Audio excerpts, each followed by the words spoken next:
শ্রোতা, আপনারা সবাই একটা বিষয় কয়েকদিন থেকে জানতে পারছেন যে জুনিয়র সাকিব ও শিখা এদের দুইজনের যে বিষয়টা আছে এই বিষয়টা সবাই কম বেশি জানেন। দর্শক শ্রোতা, এখানে একটা বিষয় হলো যে দেখেন, মানে জুনিয়র সাকিব কিন্তু মাত্র তার বয়স সর্বোচ্চ হলে 24 থেকে 25 বছর বয়স হবে। আর এখানে একটা বিষয় হলো যে শিখার বয়স কিন্তু 30 থেকে 35 বা 40 এর আশেপাশে যাবে। তো এখানের বিষয়টা যে দর্শক শ্রোতা, আপনারা দেখেন যে তার সঙ্গে কিন্তু তার যায় না। জুনিয়র সাকিব কিন্তু চাচ্ছিল যে আমার বয়স এত কম আর আমার স্ত্রীর বয়স এত বেশি, সেজন্য মূলত এই জুনিয়র সাকিব কিন্তু তাকে ছেড়ে যাওয়ার চেষ্টা করেছিল, সেজন্য মূলত তার সঙ্গে এই কাজটা করা হয়। তো এখানে কিছু কিছু বিষয় আছে, দেখেন কয়েকদিন আগে আমরা সামাজিক যোগাযোগ মাধ্যমে যে বিষয়টা জানতে পারছি যে প্রিন্স মামুন ও লায়লা।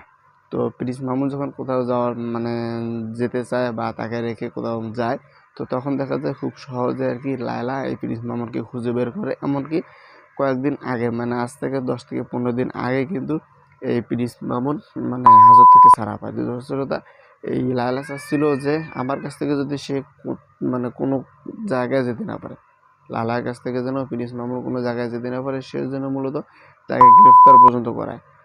3-4 বছর আগে একটা মামলা ছিল, সেই মামলাটা আবার নতুন করে স্টার্ট করানোর পর আর কি এই প্রিন্স মামুনকে আর কি গ্রেফতার করানো হয়। দর্শকতা, বিষয় হলো যে দেখেন প্রিন্স মামুনের বয়স কিন্তু অনেক কম, আর এখানে একটা বিষয় হলো যে লালার বয়স কিন্তু অনেক বেশি।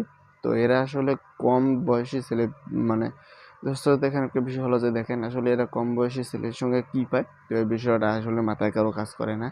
যে প্রিন্স মামুন আর লায়লা একদিকে, আরেকদিকে দেখা যাচ্ছে যে জুনিয়র সাকিব ও শিখা। তো এদের দুইজনকে অবশ্য আইনের আওতায় নিয়ে ভালো করে সাজা দেওয়ার দরকার।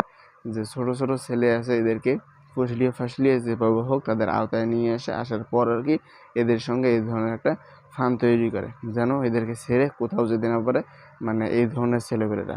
হয়তো সোশ্যাল মিডিয়াতে এই বিষয়টা জানার পর আর কি সবাই আমরা শুধু এই দুইটা বিষয় জানতে পারতেছি। তো এখানে একটা বিষয় হলো যে দেখেন আরও হয়তো রহরহ এই ধরনের ঘটনা আছে যেটা আমাদের লাগালের বাইরে, আমরা এই বিষয়গুলো জানতে পারতেছি না সোশ্যাল মিডিয়াতে, যেহেতু সবাই যেহেতু সোশ্যাল মিডিয়াতে আসে না, এমনকি এই বিষয়গুলো সবাইকে জানাতেও পছন্দ করে না।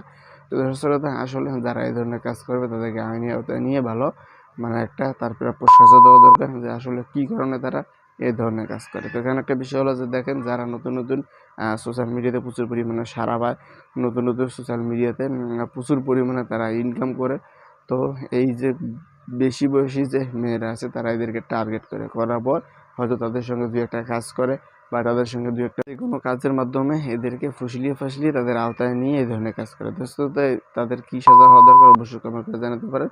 আর এই বিষয়ে কোনো কিছু বলা থাকলে অবশ্যই কমেন্ট করে জানাতে পারেন। আর চ্যানেল নতুন হলে অবশ্যই আমাদের চ্যানেল